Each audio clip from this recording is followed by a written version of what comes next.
Fala, meus amores! Quanto tempo a gente não se vê por aqui? Eu tava ajustando um pouquinho a minha vida.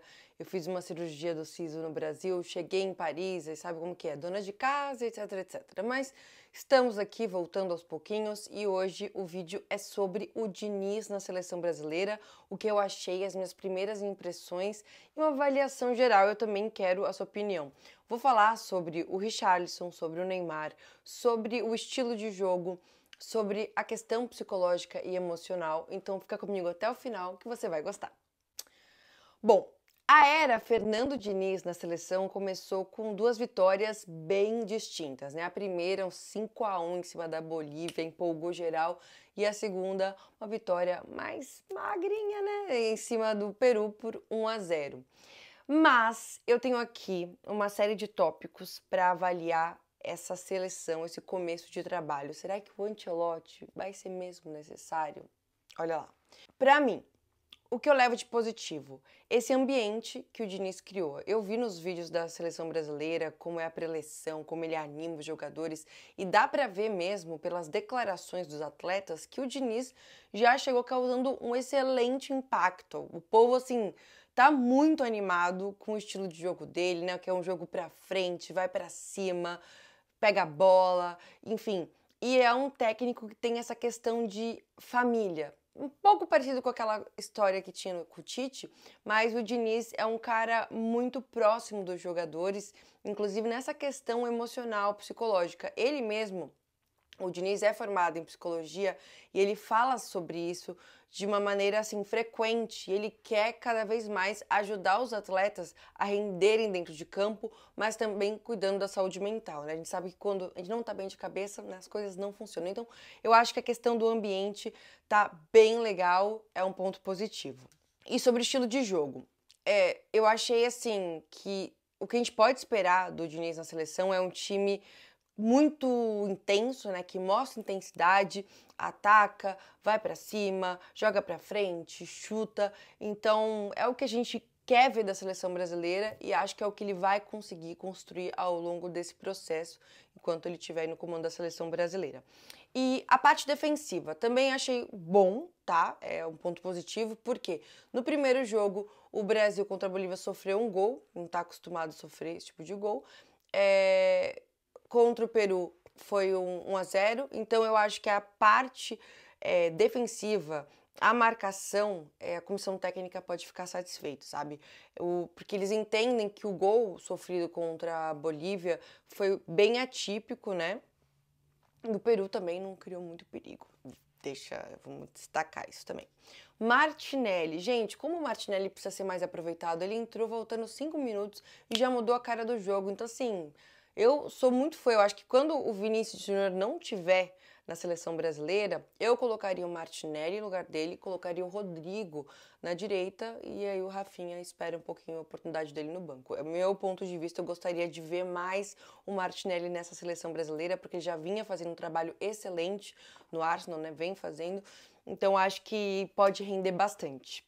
Bom, e sobre o Neymar, né? O Jorge Jesus encheu a boca para falar, contestar por que o Neymar tinha sido convocado com a seleção brasileira se ele nem estava treinando, imagina jogar. Pois bem, Neymar não só foi convocado, como treinou e jogou os 2 jogos com a seleção brasileira. Ele não havia jogado 180 minutos, né, consecutivos, 2 jogos consecutivos desde fevereiro. Ele tinha jogado nas 2 derrotas para o Mônaco e depois Bayern de Munique com Paris Saint-Germain. Então o Neymar voltou, mostrou que está recuperado de lesão. Óbvio que o primeiro jogo contra a Bolívia ele foi muito melhor. Já vou falar aqui dos números em relação ao jogo do Peru. Mas tá aí, né? Eu acho que o Jorge Jesus, às vezes, ele quer falar muito, mas ele precisa ser um pouco mais comedido. O Neymar ainda não estreou pelo Al Hilal, então acredito que essa estreia vai acontecer logo. Até porque ele mostrou que não só está recuperado, como está muito bem para jogar. Bom, o Neymar foi decisivo, né, nas 2 partidas. Ele fez 2 gols contra a Bolívia e aí ele passou o recorde do Pelé, né, em jogos oficiais da história da seleção. Então, hoje o Neymar tem 79 gols e o Pelé tinha 77. E o Neymar está próximo também de ser o maior garçom, né? Número de assistências. E no jogo agora contra o Peru, ele cobre o escanteio para o Marquinhos fazer o gol, né? Um gol, uma jogada que já aconteceu antes, tanto no Paris Saint-Germain. Então, ali, dois jogadores que se entendem bem. E o Marquinhos salvou o Brasil de um empate, conseguiu essa vitória em cima do Peru, tá? Então, eu coloco aqui como ponto positivo o Neymar, por conta de todas as dúvidas que as pessoas estavam em relação a ele, pelo que foi falado com as declarações do Jorge Jesus. Então, o Neymar mostrou que estava pronto, que tá bem, e agora Jesus que se explique lá na Arábia Saudita. Só um adendo, vale só destacar aqui os números, né? O Neymar, ele errou muitos passes na segunda partida. Eu vou falar a porcentagem, assim, Isa, calma lá, né? Mas é que não é o número de costume dele. No jogo contra o Peru, ele fez 70 passes, errou 18, tá? O aproveitamento de 74%. Contra a Bolívia, para vocês terem uma ideia, ele teve 90% de aproveitamento. Tá? Então, é um número, sim, considerável. Mas tem muitas questões aí, né? Tem treinos intensos, tem viagem, tem fatores, às vezes, extracampo que a gente não sabe, mas foram jogos diferentes. Mais um ponto positivo da Era Diniz é o Neymar também, que voltou e elogiou bastante o Diniz, falou que é um começo de trabalho, mas a galera já tá empolgada. Agora, vamos para a parte do que não deu certo.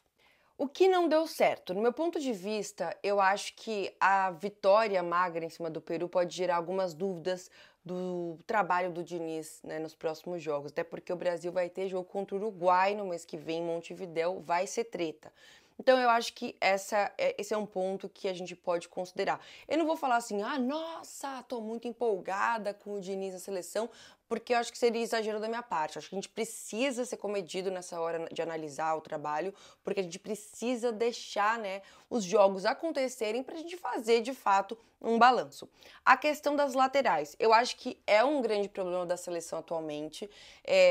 Eu sinto que o Danilo e o Lodge, eles não estão ali conseguindo brilhar, sabe? Eles não comprometem, mas eles não estão fazendo uma grande diferença. E o Wanderson e o Caio Henrique tiveram pouco tempo, então, assim, pra gente criar alguma dúvida. Acho que essa questão das laterais precisam ter uma atenção especial. Bom, Casimiro, tá? Capitão da seleção brasileira, ele apresentou uma certa dificuldade para se adaptar a esse sistema do Diniz, sabe? Esse cão de guarda. Ele agora precisa ser menos coadjuvante e participar mais de fato do ataque, tá? Ele acertou bons passes, mas eu acho que vai precisar de mais treinos para encaixar de fato. Bom, a camisa 9, gente. Cara, eu tô assim, desolada pelo Richarlison. O Richarlison é uma pessoa muito do bem. Ele tem passado alguns problemas extracampos, já faz assim, uns mais de 5 meses. Tanto é que depois da Copa do Mundo, no Catar, com o Tottenham, acho que ele fez 2 gols só. Então, dava pra ver, né, quando ele foi substituído no jogo contra a Bolívia, que ele chorou no banco de reservas, que era uma forma de desabafo. E ele falou, depois do jogo de ontem contra o Peru, ele deu entrevista na zona mista, que é a área que os jogadores passam depois das partidas para falar com jornalistas, e ele fala, né, até pro Fui Clear, ele fala que ele não tá bem de cabeça, que ele vai procurar ajuda psicológica, ó, já aí mais um dedinho do Diniz, falei para vocês no começo do vídeo, que ele é esse treinador, ele é formado em psicologia, ele é muito atento a essa parada. Teve uma vez que ele disse assim, ele faz, né, terapia também. O Diniz falou, eu tive muito mais ganhos em termos de o que é psicologia em aplicação fazendo terapia, que é algo que eu faço até hoje do que na universidade. Psicologia é isso, é uma tentativa de sempre diminuir o sofrimento e aumentar a alegria nas pessoas. Eu gosto de ajudar e os jogadores são aqueles que eu mais tenho prazer em fazer isso. Então eu tenho certeza que o Diniz, na hora de pensar assim, vou colocar o Pombo no banco no jogo contra o Peru, ele falou, cara, tem essa parte emocional. Tanto é que o Pombo faz o gol, o VAR demora quase 7 minutos para finalmente falar que estava impedido. Mas assim, o Richarlison vai procurar essa ajuda, ele sabe que vai ter que mostrar dentro do clube um bom rendimento para finalmente ser convocado, né, na próxima convocação, é o que ele quer e ele vai buscar isso. Agora, tá complicado, assim.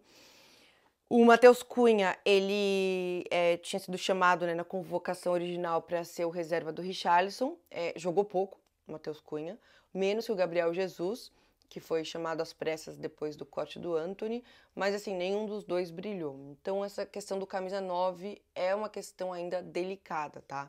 Agora, Ancelotti na seleção brasileira ainda é necessário? Gente, é muito cedo para falar sobre isso. O Ancelotti continua sendo um dos melhores técnicos do mundo, né? É um tema sensível na seleção brasileira, já virou quase que um tabu falar de Ancelotti, mas eu acho que, por que não no futuro os dois, né? O Diniz e o Ancelotti não trabalham juntos na seleção. Então, acho que falar de Ancelotti agora é muito precoce, até da mesma forma que falar do Diniz como uhul, vai dar super certo, também é precoce. Bom, a seleção tem 2 jogos pela frente, tá? Dia 12 de outubro contra a Venezuela na Arena Pantanal, no dia 17 de outubro contra o Uruguai em Montevidéu.